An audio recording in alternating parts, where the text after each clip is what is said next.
an elite team of private detectives. What if balloons are aliens? Maybe that's the key component we're missing. Cover-ups. John's guilty. Mysteries that need to be solved. Maybe Mormons need mountains. Richard, shut up.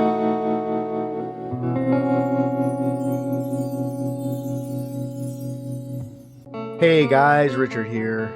I got a nice bonus episode for you this week. It's not one of our episodes from Pockets, episode from another podcast called Michael and Jeremy Steal Your Podcast. And they are basically a podcast parody podcast where they take someone's podcast and they do an episode of it. And they've been doing all sorts of episodes. They do it every Monday. I made a little guest appearance on this, and I think it was pretty well done. A pretty good private dick steal. I hope you enjoy that, and we'll be back next week with a crazy story that our friend from Australia brings us. I think you might know it. All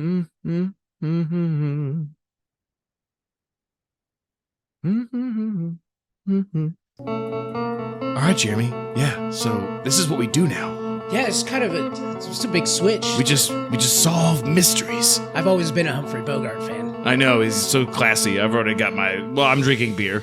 Do you think we're gonna get like some sexy lady in a red dress that's come in here with her husband's cheating on her? Well, then if it does happen, then I can tip my fedora ever so gently. I'm glad we bought the fedoras. It was a nice touch. Absolutely.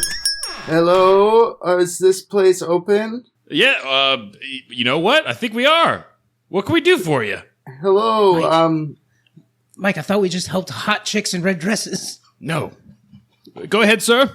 I like the signs, look nice out there, and I own myself a private detective agency. In fact, I used to, and that's why I'm here. Uh-huh. This guy's trying to steal our secrets, Mike. Tell us more. I basically, I used to have the detective agency, then it was a podcast, and we have friends, and my friends are gone. I can't find my friends, and now I'm looking around for my office gone. Podcast you can't find it anywhere, and I see you guys pop up in the neighborhood. Michael and Jeremy steal a podcast. Mm-hmm. It's a crazy coincidence. Exactly. It's a weird coincidence. I don't know what to say. Jeremy didn't change the name of the sign. I didn't know what business we were starting. Well, let's see. The number one, do you have any evidence? Do you have any clues? I'll tell you what, we can find him for sure. Absolutely. Mike, I think we should just dive head deep into this. We'll just solve this. It'll be a never-ending case. Okay. Here's the clues that I have. There's cough syrup. A lot of empty cough syrup things left where I left the office, and those were already there. I mean, yeah. It smells weird where I left off too. Kind of smells like in here. Like, what kind of incense do you guys use? Whatever that is, it's the same kind of incense. Oh, you're coughing, are you? Mike, interesting. Mike, hide the pot. Fuck. Yeah, it's incense. No, we just moved into the landlord is going to be on that very soon. This is how it smelled when we moved in. After when was your podcast gone missing? Since 8:36 a.m. Eastern Standard Time. Well, we moved in here at 6:30. A couple hours before. So, just, what a crazy coincidence. We'll definitely find. Yes, hand over all of your evidence and clues. And we'll get right on it. Here they are. It's the bag of beer cans, and hopefully, do you guys have any? Like, how much do I have to pay you? What's the price for something like this? We'll do it for free. Absolutely free. Huh. Unless we catch the guys who did it. Yeah, if you do, you gotta let me know because I want to give them a walloping. That's my life. They're messing. Yeah, with. I'd wallop them too. I mean, I could see you definitely have several guns on you. So Dirty Rodden's getting it. This guy's Canadian. He doesn't have any guns. Those are water guns, Mike. Are they water guns? A silly string. I came to Florida and I just figured, hey, when in Rome, buy as many guns as you can. So that's not a bad idea. I like this guy. Yeah, 17 so we'll guns. take your. Yep, you look it looks heavy. Actually, we might need a couple of those guns to track these guys down. Sure, they're cheap here. You can have as many as you want. Which one do you want? Can I have the purple one? Mm-hmm. My favorite one. Oh, I don't want to take your favorite. I want it. I'll take the purple one. Okay. Don't worry, I got 3 purple ones. Well, then I'll take the second purple one. Perfect. Now we all have purple guns. Yay, let's shoot. Should we do the thing we should do and just shoot them all into the air? Yeah. Right now. Right inside your new shop. Yeah! Yeah. Well, we've locked in the deal. We've fired our weapons indoors, and I think we have a deal. Wait, in the bag that you handed over, there's a weird letter in this. What is this letter? I don't know. I didn't put it there. That's really random that's there. I don't even know how to write, so. Let me read this real quick. Oh, Mike, I found Jeremy. My pack of Starburst is in this bag, too. What Jeremy, do you got there? Jeremy, excuse us for one moment, sir. Jeremy, this note says, Michael and Jeremy, I know what you did. Oh, no. Do you think this guy wrote it? And it's written in really poor grammar. Oh, that can't be this guy. What's the note say, guys? We have another... It's a shopping list. There's a second mystery now. Okay. It says it's signed the Circleville letter writer guy. He put circle. Let me see that. That can't be right. That's what it says. Oh my God, that's what he wrote. That's what he signs his name as. Yes. This guy sounds like Circle an letter idiot. writer guy. I think he sounds pretty smart. He can write. Michael and Jeremy are on the case. Biddly, biddly, biddly, biddly.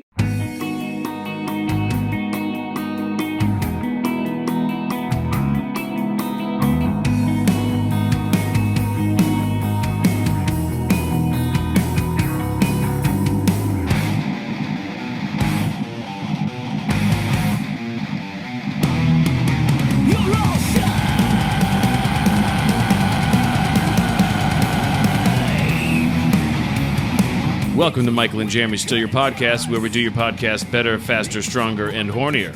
Hello, Jeremy. Hey, Mike. How are you today? I'm great. How are you doing? I have a mystery. We have a mystery to solve. Dude, we stole a mystery. We stole a mystery podcast, and therefore also a mystery. It just kind of happened. It all came together. So, the mystery, Jeremy, the Circleville letter writer guy, as he's known in the news. Is that his official title? Yeah. I don't believe you. That's exactly what it is. I don't believe The you. Circleville writer man. The writer man. The writer guy. All right. Allegedly. The gender was never officially known, but they for whatever reason, they called it a man, which we'll get into it, but one of the things is the letter writer also would talk about how they were the boyfriend of this lady, which leads people to believe that it's the opposite, that it's a lady and not a man. All right. Well, hit me with it. All right. So just to kind of give you an understanding, so the Circleville letters. So Circleville is a town in Ohio. Go Cincinnati Melonheads, right? A man named Daniel Dresbach founded the community of Circleville along the Scioto River in 1810. The town received its name from a circular earthworks that the Hopewell culture of pre-contact American Indians had constructed in the area, although urban development has destroyed many of these original mounds. So they call themselves Circleville because there's circles in town? It's very clever. And they don't even have those circles anymore. They've been disrupted by humanity. There used to be circles here. This is why it's called Circleville. Right. All right. The city itself is best known as the host of the Circleville Pumpkin Show. So there's not a lot of going on in Circleville. They've been doing that since 1903, Jeremy. All right. Pumpkins are not actually melons, Jeremy. Why are we talking about pumpkin? However, they are related. They both belong to the cute. I even wrote it out phonetically so I could pronounce it. Cucurbitaceae. Cucurbitaceae family of the melon family. So this means that melons belong to the same category as cucumbers, watermelons, cantaloupes, honeydews, and limes. What does that have to do with the Circleville letter writer? It's information we need, Jeremy. Oh, okay. We need to know everything about this Circleville and pumpkins. So pumpkins and melons are related.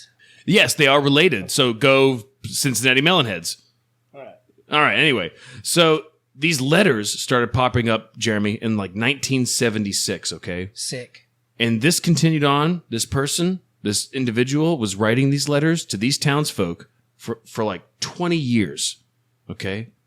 20 years this person was just writing these crazy letters. And when I mean crazy letters, They were always postmarked. That's not crazy. They were postmarked from Columbus. That's not crazy. Wild. The craziest thing about this whole story, besides pumpkins and melons, it never included a return address. And the crazy part about these letters, Jeremy, is that they were all containing threatening information in regards to the people who the letter was going to. So whoever was writing these letters was like stalking the people of the town, finding out their deepest, darkest secrets. This one person was stalking everybody in town. Now, and there's a theory that it's some people believe that it's one person, some people believe that it's several people. But really, it comes down to after it's all said and done, it's pretty discerning that it's one person. Based on all the evidence over 20 years, it's one person writing these letters. That sounds to me, right, that it would be multiple people, probably teenagers, who have dirt on people because they live in the town. So the letter would go out to the person saying, I know what you did.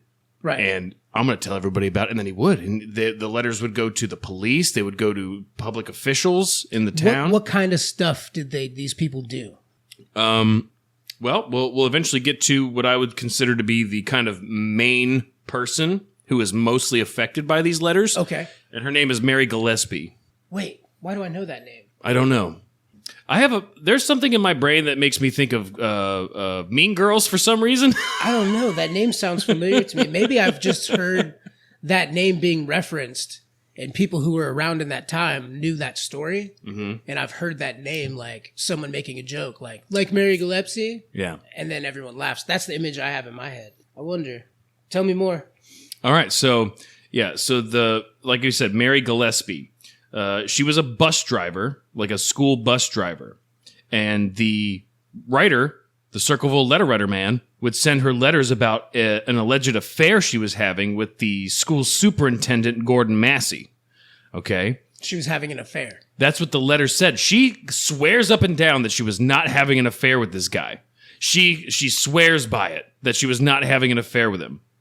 And so she has... Oh, God. I'm assuming. Why are you showing me a picture of Mary Gillespie? I'm assuming this is her now. I don't know. Then is this the one who had the affair? I don't know. All right. She's very elderly. I think she wrote the letters. I'm looking at this picture. It was me the whole time. All right. So let me go ahead and. Oh wow! She's actually pretty attractive. Yeah, I'd have an affair with that too. What's up? Okay, so this is what the kind of letter looks like, and I got it pulled up for you here, Jeremy. I don't know how to make it bigger. Stay away from Massey. Don't lie when questioned about knowing him.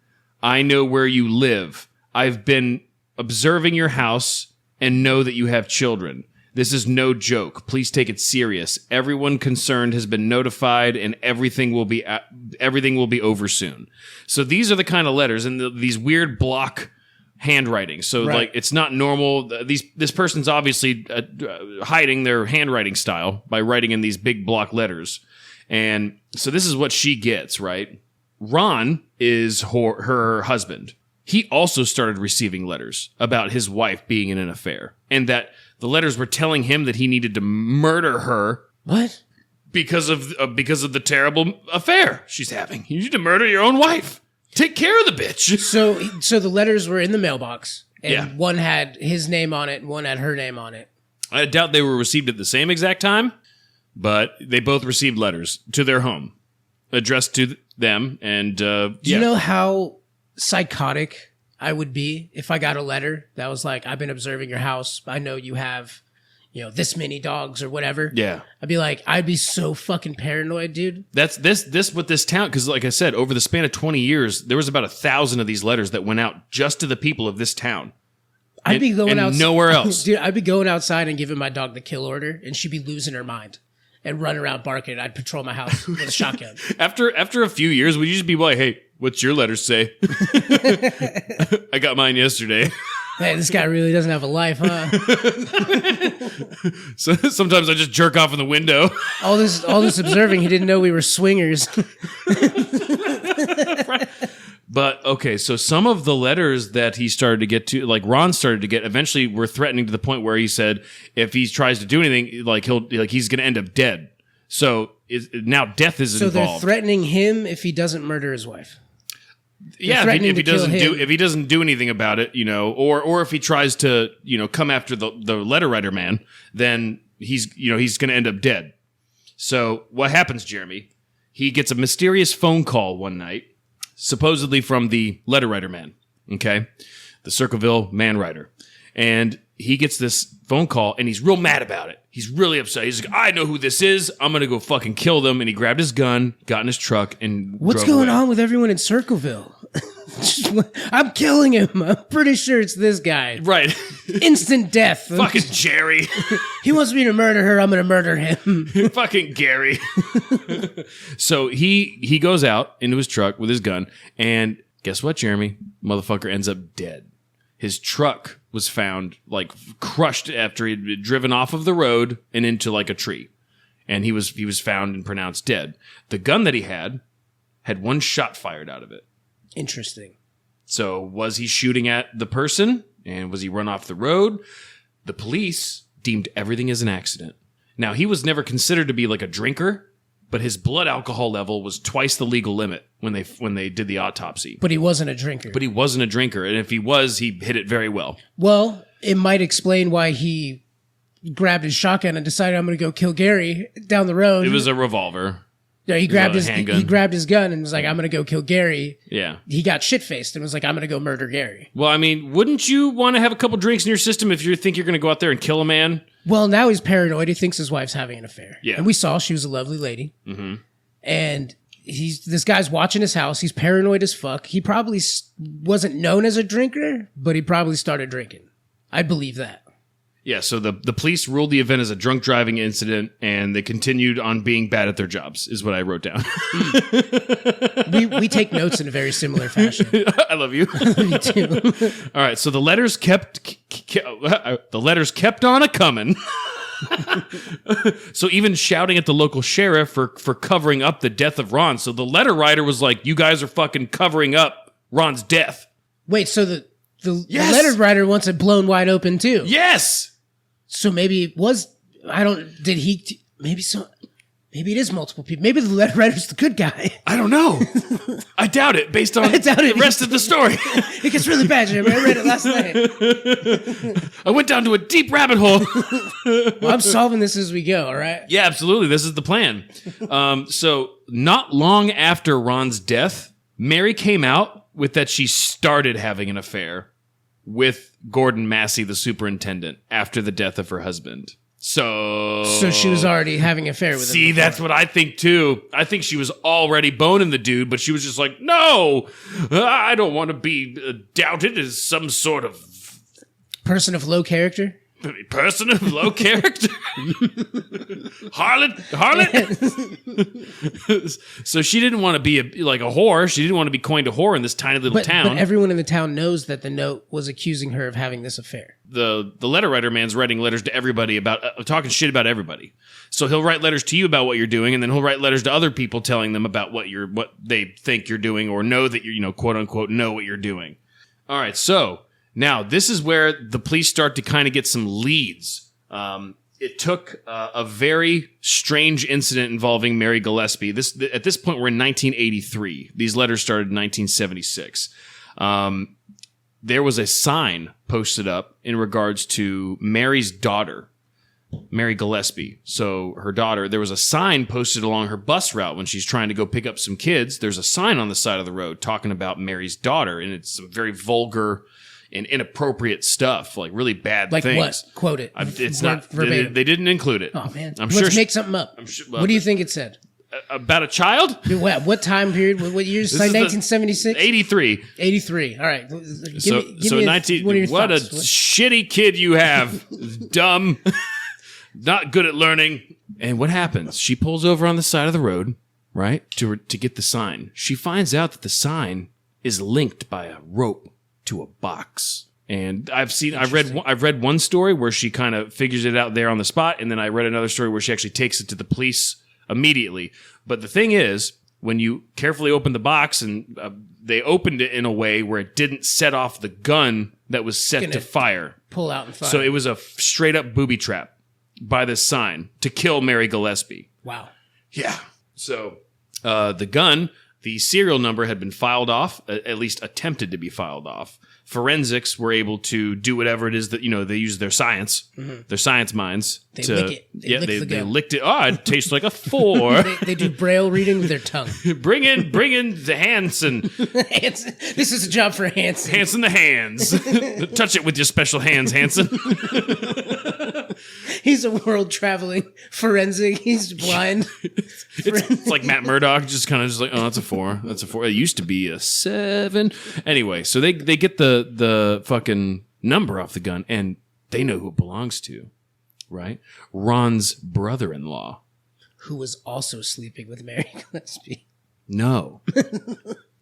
So this is Paul. Paul, it's either Fresh Hour or Freshore.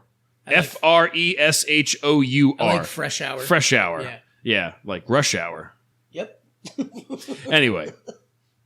So it determined the serial number belonged to Ron's brother-in-law, Paul. Paul was he's a pretty nice guy, and when police spoke with him, he said that the gun was his, but it had been stolen shortly before, about a month before that gun was stolen. He didn't talk to the police. He didn't register it as being stolen. Did Paul live in Circleville as well? Yeah. He lives in the same town? Yes, he does. All right.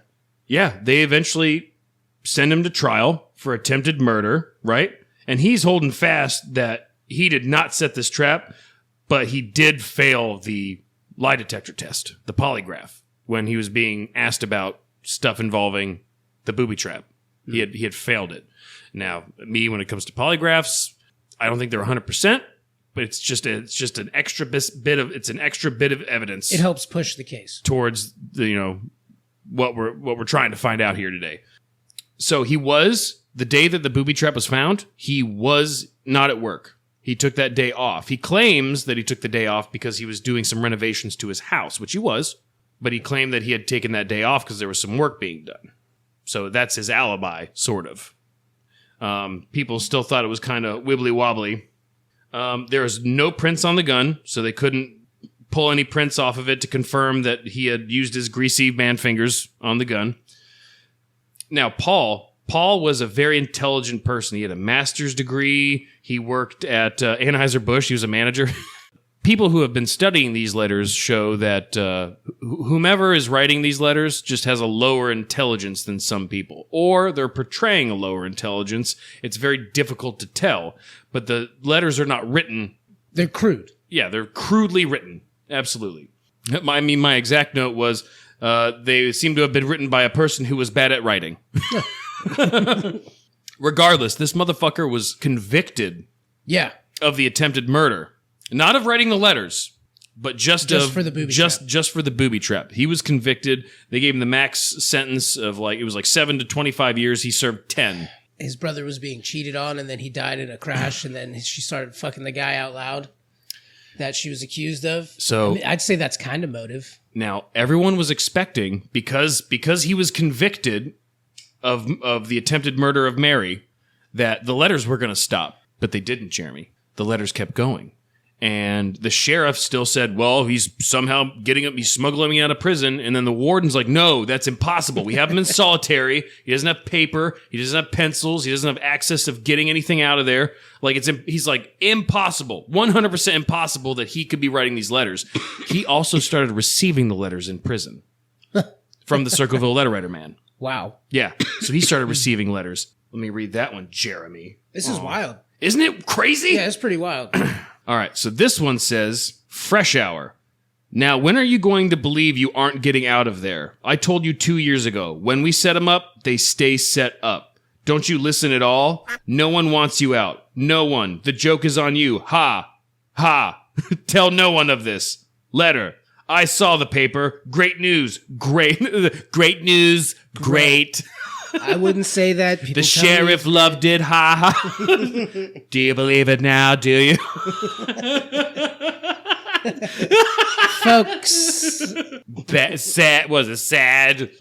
Ugh, gross. Anyway, so that's the letter that he received while in prison, and he just the whole time, I didn't fucking do this. I didn't write these letters. I didn't try to kill Mary. It thickens more, Jeremy. Paul was estranged from his wife, Karen Sue. Yes, Karen. There's a Karen in the picture now. Karen Sue Fresh Hour. So she starts to become a person of interest. So they were separated. He got custody of the kids. He got a much better financial situation out of the divorce. You know, she's a little bit of a bitch. So he got a much better situation coming out of the divorce, like I said. She is the one who was telling the police when he was being investigated that she found some letters. She was labeling him to the police as the Circleville letter writer man because she found these letters. She found one in the commode, as it said. And then she found some hidden in the bedroom. Now, these letters were never, ever seen. She never presented these letters to the police, but she just said that she saw them. Oh, she's trying to get her kids back. Yeah. So even during the case with Paul, writing experts, some of the writing experts said that they thought it was him. Some of them said that they didn't think it was him. And then some speculated that it could be several people.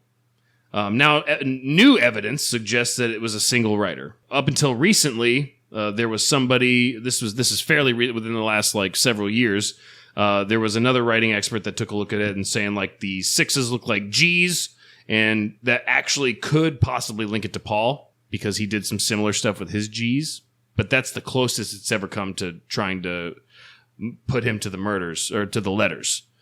But again, the letters kept going. He wasn't writing them, and he was even receiving them in prison. Unsolved Mysteries actually wanted to cover the case while it was actively happening. This was back in the, I forget what year, but they started to cover, and then Unsolved Mysteries got a letter from the Circleville letter writer man saying to not come, don't fucking cover this shit, you weird psycho people. It's just someone on the crew of Unsolved Mysteries wrote a letter so they could promote the episode. Wait, that one's... Oh, this is it. Okay, so this is the letter that they had written to Unsolved Mysteries. It says, forget Circleville, Ohio. Do nothing to hurt Sheriff Radcliffe. If you come to Ohio, you L sickos will pay. The Circleville letter writer man. It says the Circleville writer. Man. It doesn't say man or Letter. person or guy or dude. So the Circleville letter writer man still writing letters. Now, the letters eventually stopped in 1994, the moment that Paul got out of prison. When Paul got out, the letter stopped. From 1976 to 1994, just under 20 years. Wow. This is the thing. I don't think it was him, because if anything, the moment he gets out of prison, there's going to be more. He wrote letters the whole time he was in prison. You know, why would he stop writing? He's been doing it for almost 20 years. Why would he stop? Yeah. Now, this is the thing. If he finally spends 10 years in prison, he's like, you know what? I'm done writing these dumb, stupid letters. My hand hurts. I don't want to write these dumb letters anymore. There's no way. They'd definitely be able to tell how he was getting... They'd have people watching him all the time. Yeah, he was in solitary. The warden says impossible. No one in this town was like, I'm gonna steady watch my mailbox. No, they were sent by the mailman. They even tried to they got the USPS involved. They got the postal service involved on trying to catch who's sending these letters. There's no return address, and they're always coming from Columbus, Ohio. They actually, the FBI didn't really want anything to do with it. The FBI didn't want to touch this case. They just said it was like small potatoes, I guess. Oh, he's talking to people with letters. You know, that's a God-given right, write letters to people. Unless you killed Paul, or he's supporting the postal service. Unless you killed that's Ron. an American establishment. So going into this Karen, so Paul, he was estranged from his wife, Karen, and then she found those letters. She didn't keep them. She was always immediate to incriminate Paul at every turn. Paul was early in the investigation, gave full searching rights to the police. They search my house, search my car, do whatever it is you need to do. He was very open with having them search everything when they didn't find anything. So I don't know if that's because he knew that he was really good at hiding stuff, or he was in fact innocent, and he's like, there's nothing here for you to find. But even in that point, I'd be kind of worried that something got planted, in all honesty. I wouldn't be so nonchalant to be like, go ahead and look, find the incriminating evidence that I don't know is there. Yeah, if this person was smart enough to steal my gun a month before he did the shit and all that. Also, the box that contained the gun in the booby trap was a tin box that was easily found at Anheuser-Busch, the place that he works. So that type of tin box it may have been used to ship some sort of product to the warehouse. Yeah. And so that type of tin box was everywhere at the where he worked. So he had access to that type of tin box. So if he was set up, they did a really fucking good job setting him up. Later, is that town? You said he was the head of Anheuser-Busch. He was a manager. Some manager. I wonder if this sounds like a small town. It is. I wonder if that's most of the jobs. towns that are built Around like a plant? big plant. Yeah. Like everyone, there's a Georgia Pacific paper plant. Mm-hmm. They built towns and stuff around paper plants. And that's all the families, all the husbands work there. Yeah. And, you know, Right. the towns are actually pretty cool. If you've ever been to one, No. like a big, huge paper plant. I mean, not for long. I built a roof on a Georgia Pacific. And yeah, everyone's family worked at that place. They all knew each other. There was one restaurant. There was one gas station. And everyone had huge plots of land with really nice houses. Oh, wow. Everyone when we would pull up to the plant, all the cars in the parking lot were nice. Like nice trucks and stuff. That's cool. Yeah, hazelnut farms everywhere. And like everyone was super cool. They were Yeah. happy. That's awesome. But that's Let's the thing. Everyone knows each other in those small towns. There's They all work together, know each other somehow. right. Yeah, it's very tight knit, and Yeah. this city was, or this town was very much like that. So everyone knew each other, which is why this was very tough for everyone to get all these letters, because everyone knows what the letters are. Everyone knows who each letter's talking about. They know that person. All right. So later, while Paul was in prison, there was another bus driver decided that they were gonna finally give some information based on this booby trap thing, right? So while he was in prison, there was another bus driver that claims that when she drove past there earlier, where the sign was found, she said that there was a gentleman who, upon seeing this bus start to drive by, began to like go to the bathroom. He started either actually urinating or pretending to urinate, perhaps to cause anyone to look at him to look away. And he was standing next to an El Camino. Okay. Now, the description of this man did not match Paul. You know, Paul had very dark hair. This dude has like sandy, lighter colored hair. I think there was a big height difference, things like that. Now, she did say that description matched the new boy toy of Karen, the estranged wife of Paul. And Karen's brother also drove an El Camino. Interesting. Yeah.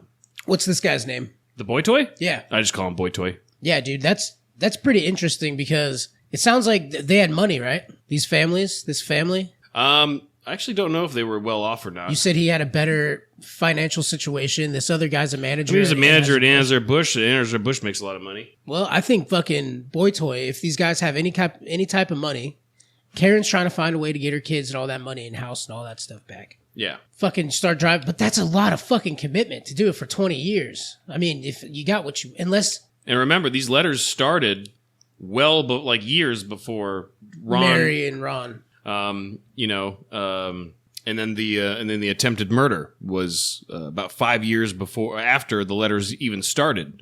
And during that time, a lot of letters went out. Like I said, there was about 1,000 letters confirmed that went out in this almost 20-year time span to these people in this town.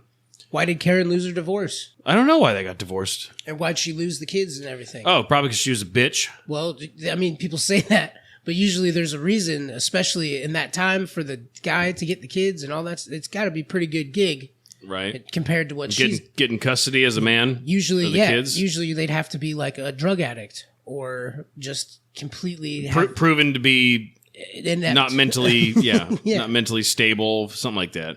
Right. What if the Circleville letter writer man was like also writing to the McDonald's? You guys too many pickles. I don't like so many pickles on my sandwich. I told you no mustard. He writes a letter to McDonald's. I told you no mustard. Your wife's cheating on you.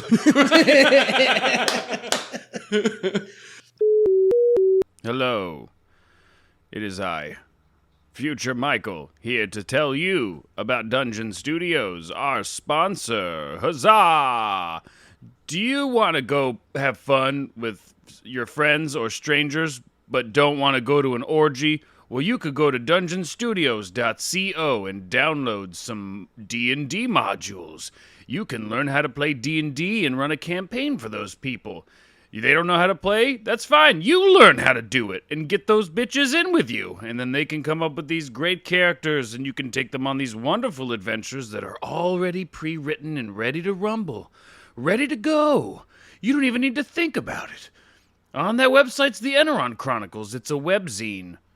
Yeah, go to their Facebook page. They're always posting about funny D&D related things. It's a fun thing to have in your feed.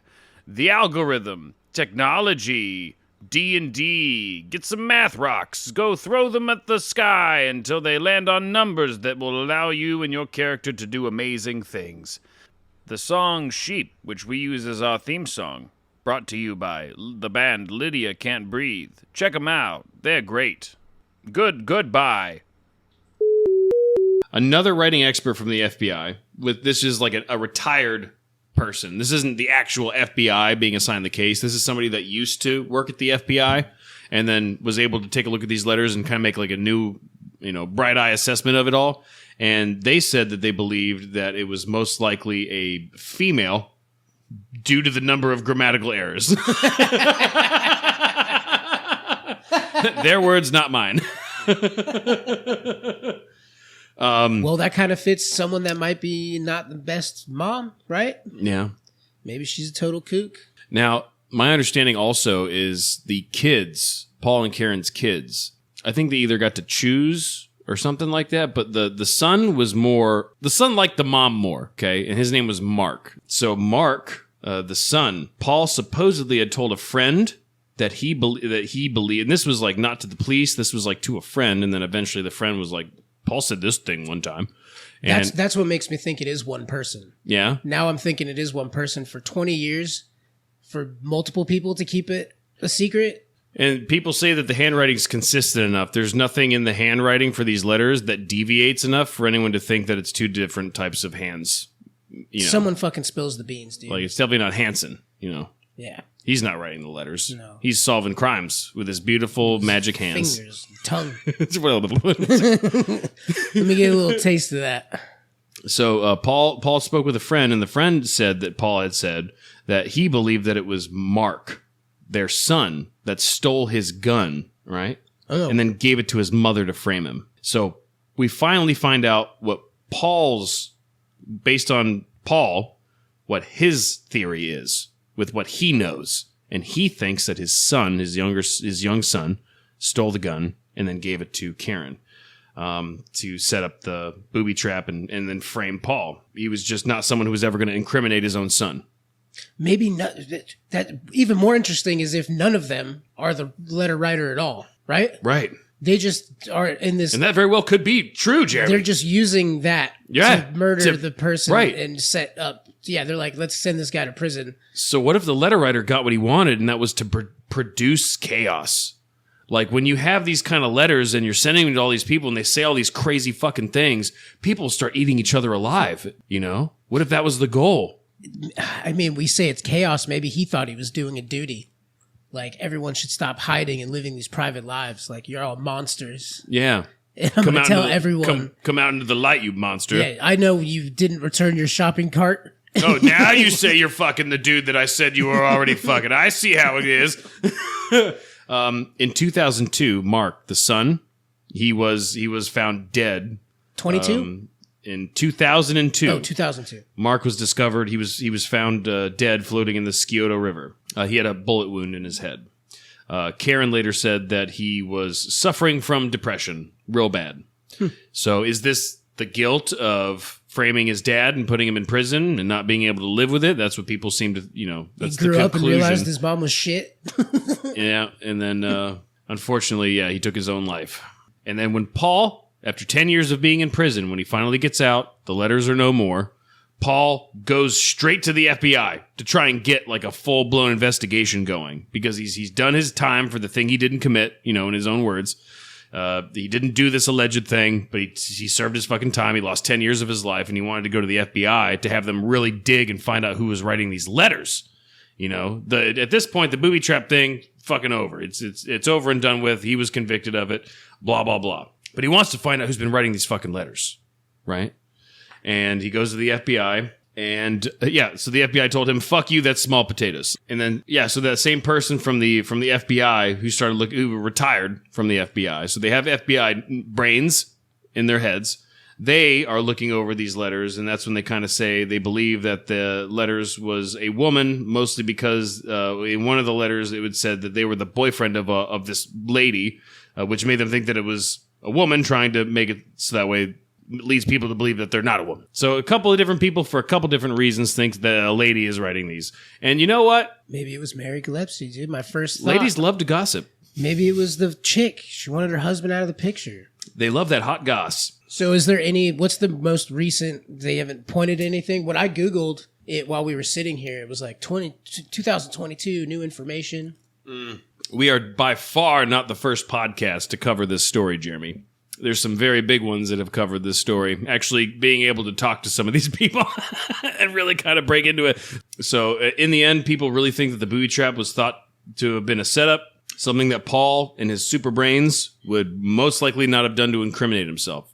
So, based on Paul's intellect, no one looking at this thinks that he would be stupid enough to use his own fucking gun. I think Paul's innocent. I'd go with that. So Paul's innocent. Yeah, I'd at least put him at the bottom of the totem pole.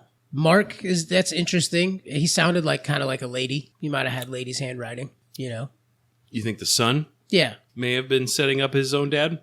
I mean, Maybe he was upset that he got 1922. He liked his mom a little. He liked his mom a little bit more. Did you see 1922? Is it a movie? Yeah, No. Stephen King book. No. The dad convinces. Well, it's an old movie. It's older, so I can spoil it. Okay. The dad, the mom has all this land from her dad dying, and it's right next to her husband's land. And she's like, "We're gonna sell this land and move to the city." And he's like, "Son, help me kill your mom, so we have all of the land." And the son does help him kill the mom. Shit. And it's also got horror stuff in it too. Yeah. But the son ends up pretty much losing it, and he runs away. And all this bad shit happens. He starts robbing places and stealing shit. Mm-hmm. And Bonnie and Clyde with his chick. And then bad shit happens to them. Ah. So Mark probably did all that stuff and was like, fuck, man. Why did I do that? I was just a child. That would probably also explain the grammar. It's a young boy. Yeah. Right? Mm-hmm. He's not as learned as an older college-educated man. He's probably a little psycho. They call it depression. He's probably a little fucked up. I'm curious because he had taken his life in 2002, so there wouldn't be a correlation between the letter stopping at 94 and his suicide. So it's not like because that would have been a big thing. Like if Mark outed himself, he said whoopsie boo boo bye bye, and then the letter stopped, then it would be like, oh, well, that's a pretty big coincidence. Well, if you're Mark and your dad finally gets out of prison, why would that prompt you to stop doing the letters? And you're continuing the letters the whole time he's What in. if? Because he knows his dad's getting out of prison, he knows, and what did Paul immediately do? He tries to go to the FBI to try and get the thing blown wide open. They said, fuck you. But Mark may have known that Paul was going to light a fire into someone's ass to try and find out who these letter writers were, and then would actually maybe find him at some point. And then maybe he stopped, and then now he's not writing the letters anymore, Jeremy. So he has nothing to do. He has nothing to do. He's lost his ability to fucking fuck with people. It's been 20 years. This is the only thing he's done. Wait, so I wonder how old he was How old Mark would have been in 1976. He was 39 when he killed himself. So That was in 2002. Yeah, might have been a tween. Well, he would have been born in 1963. 13? 76? So 13 years old when the letters started, which may explain the weird, crappy grammar. And how he has all of this information. Yeah, and he's a kid. He's picking up all this information from everyone at school. My mom's cheating on this person. Right. It's kids talking about what's kids going love on. hot goss too. Kids love hot goss. Oh my gosh. Oh, and then this makes so much sense now. Yeah, kids love hot goss. And he was spelling grammar error, fucking writing in block letters, like he probably learned in Right, he learned that S, that cool S that we all drew. Yeah. He's drawn. He's like, I've been inspired. He put the nautical star on everything. Yeah, fucking Lil Mark, dude. Yeah, Lil Marky. Jeremy, I think he's crazy enough to fucking steal the gun for his mom, or that's theory. Allegedly. That's the theory, right? Well, not even allegedly, but that was Mark or Paul. That was Paul, the dad, his own father's. That was his theory, and he's pretty close to that, Well, he probably knows his mom and his son better than anybody. Yeah, and he knows he's got that crazy bitch of a wife, ex-wife. With a boy toy. And her brother's got that really dope-ass El Camino. And I mean, his mom lost the divorce case, right? Which gives us kind of an idea of her character, right? I mean, is there a winner and a loser in a divorce case? Yeah, your kids are the prize. Yeah, okay. Your kids are your treasure. That's everything you have is your kids. So yeah, you fight. You want your kid. Right. Usually people want to have their kids. I do. Right. So her losing that case tells me a little bit about who she is. Maybe not. You can't. It's not 100%, but you could take a stab at it. Do you think Karen was helping Mark write the letters? Well, so she said she found a bunch of them, right? And she found them, right? And she found them immediately thought it was Paul. And she found them then in- she found it was her own son. She found out they were in places. Think about the hiding spots. God. Under the bed. Yeah, in the commode. Left one in the bathroom. Yeah, that's like totally a kid thing to do is leave shit in the bathroom. If Paul's doing it, he's gonna fucking hide stuff in a safe or in a fucking place. Like he'll have it. Oh my God. And the booby trap was really shittily done. Yeah, and what a cartoonish idea of a booby trap. Right. Yeah, you just go open up the box and then the gun's It's like going to shoot him in the face. It's a cartoon booby trap. I've been inspired. Well, no, Home Alone wasn't out yet. And that's the brother, right, of Ron. Paul is Ron's brother. In-law. Yeah. So wait. His sister. Karen Sue is Ron's sister. Oh, so Ron's sister is the crazy bitch Karen. Yeah. And Ron died. Right, because he how would they know about the cheating? Ron finds out it's his own fucking sister or his nephew, and he's in his brain, he's not like fucking, I'm gonna go kill my nephew, I'm gonna like intimidate him with a gun, be like, stop this fucking bullshit, right? So he's driving to go fuck with his nephew. Karen finds out, fucking runs him off of the road to protect her own son. Fired from what gun? They don't. What from gun? Ron's gun. From Ron's gun. From Ron's gun. One shot was fired. And if he was the firing casing was never found. If he was firing at somebody, he was probably firing at somebody with a gun. Someone who had recently acquired a gun. Yeah, Mark had already stolen the gun to give supposedly. to the mom. Is in Paul's theory. The mom.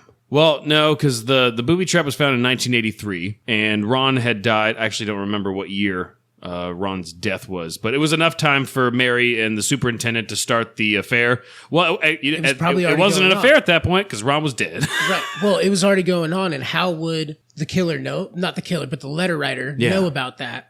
Right. Unless it's his family. Yes. He's the kid. He knows that. He's hearing his parents talk about how his mom was probably like, yeah, that bitch is cheating on my brother with that person, and she's just screaming about it in the kitchen. And she's feeding all the hot goss to her son to write these letters. She finds out that he's writing the letters. She tries to incriminate Paul because it's a two birds with one stone. You protect your child, who's actually this writer, and then you feed him the correct stuff that he needs to cause more chaos in the lives that she probably deems are people that need to be fucked with, and then you incriminate your shitty, ex-husband that took everything, and then get him to go fucking frame him for prison, and then, hey, I got the kids now.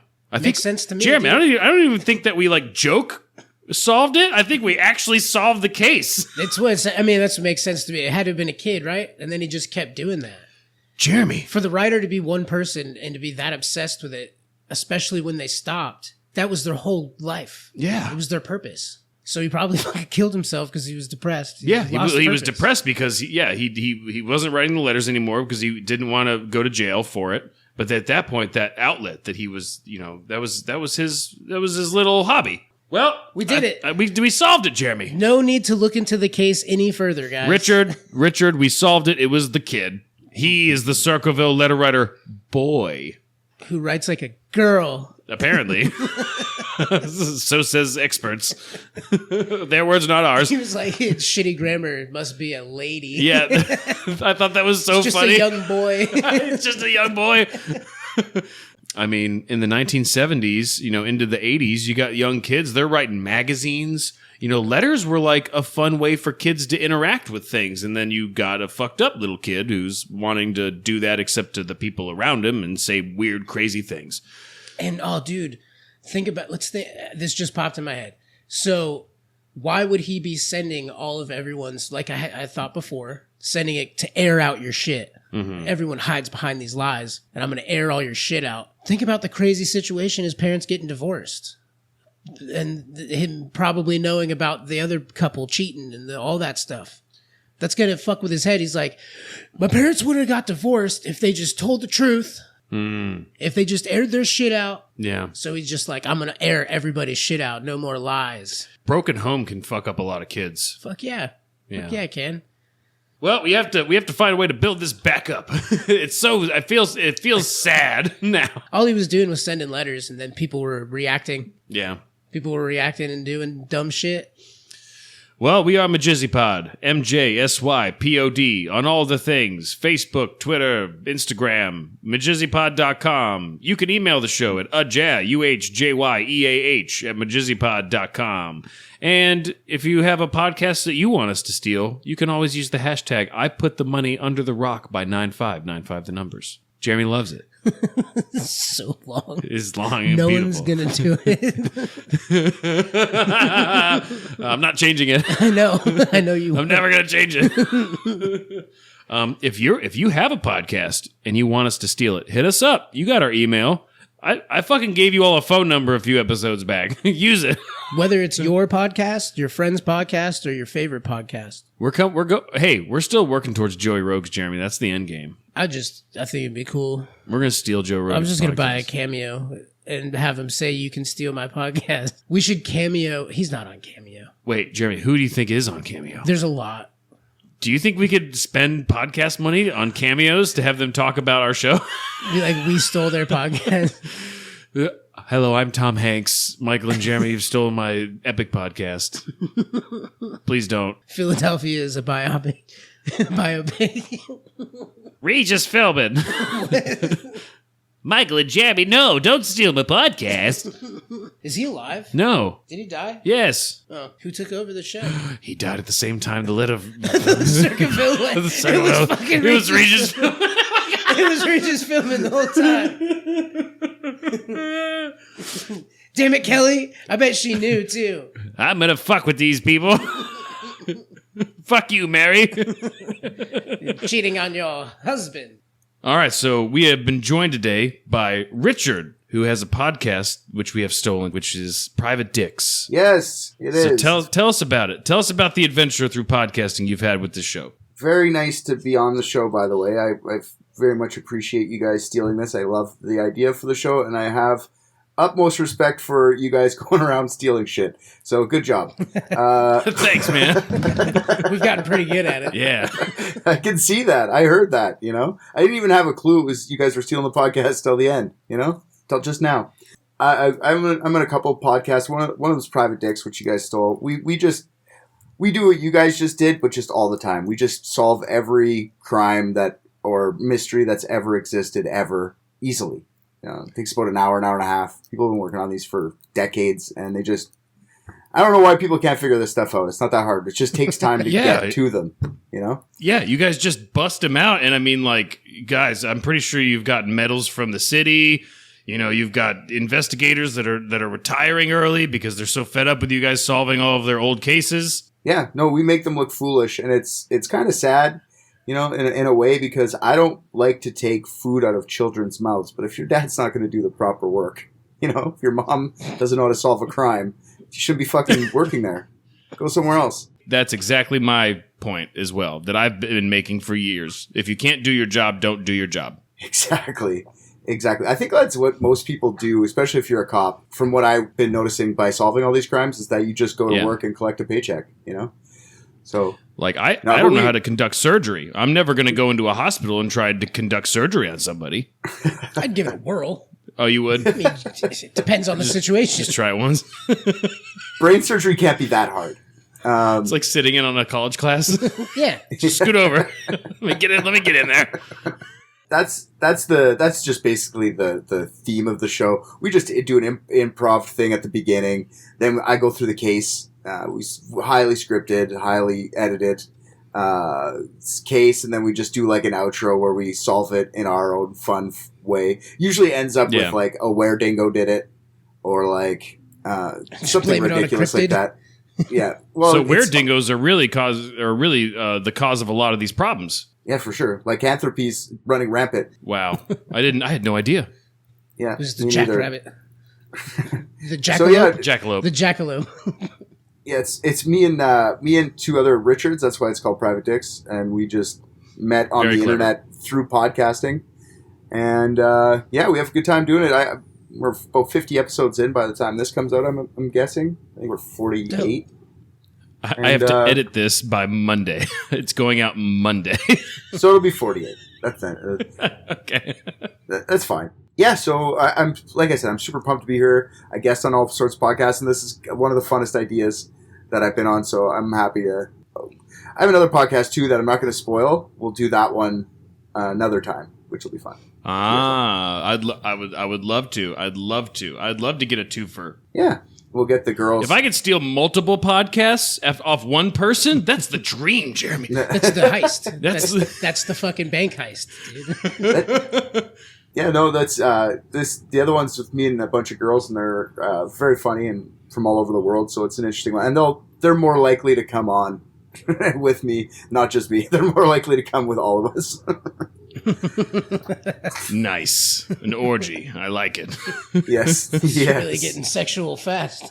So where can people find your show? Anywhere you get podcasts. You can go to TikTok on Private Dick Talk, and that we have our videos going up there for if you want to just watch what like a clips. Dangerous search. Mm-hmm. Yeah. It's Private Dicks Talk. Sorry, DIX Talk. So it's not. There's no CK, so they didn't ban me. XXX. Yeah, Private Dicks Talks. Yeah, TikTok is basically that. I bet you the people are just thinking it's like gonna be me trying to figure out clever ways to show my cock behind like a wall. So it's not. It was just.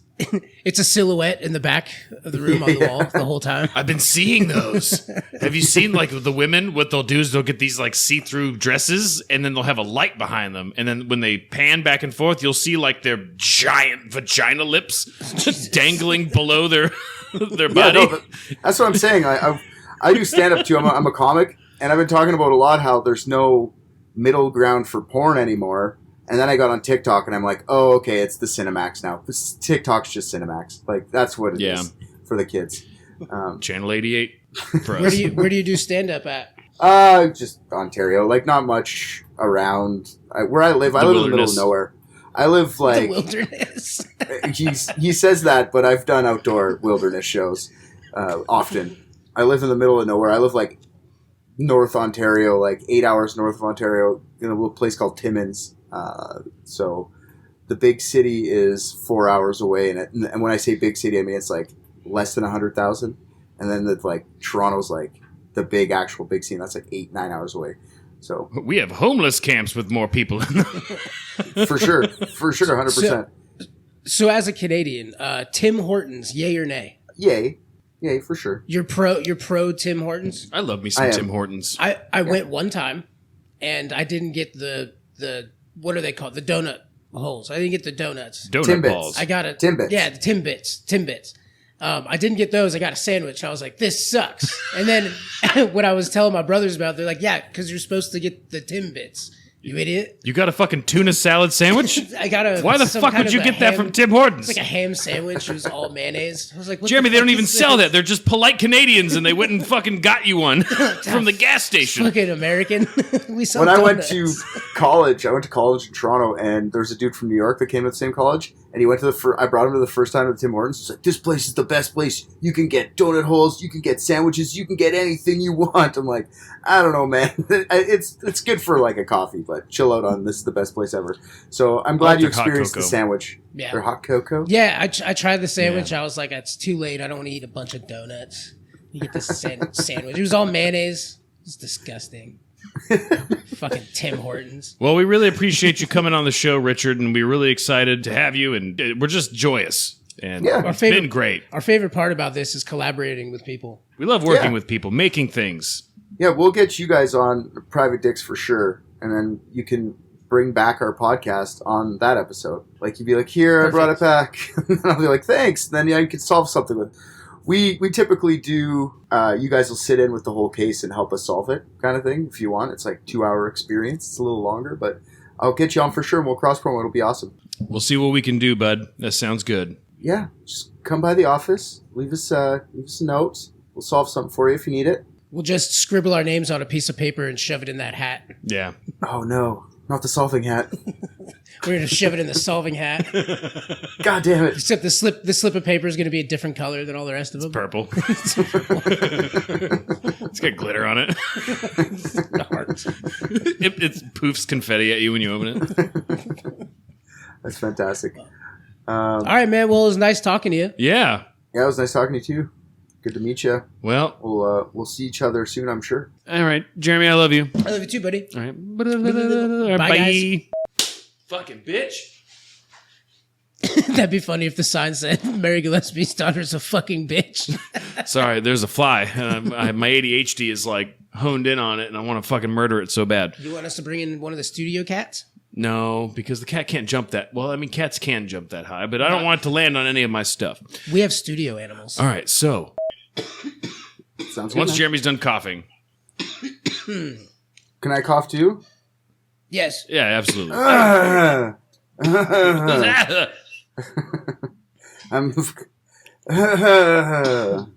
It's weird coughing. I'm a sympathetic cougher. The more you cough, it makes me want to cough. He was going, I didn't say he wasn't making my dick hard. He was moaning. That's a Canadian cough, brother. Oh, is it? Okay. My apologies. Sorry. You just walk into a Canadian hospital. It's just hallways and people just going,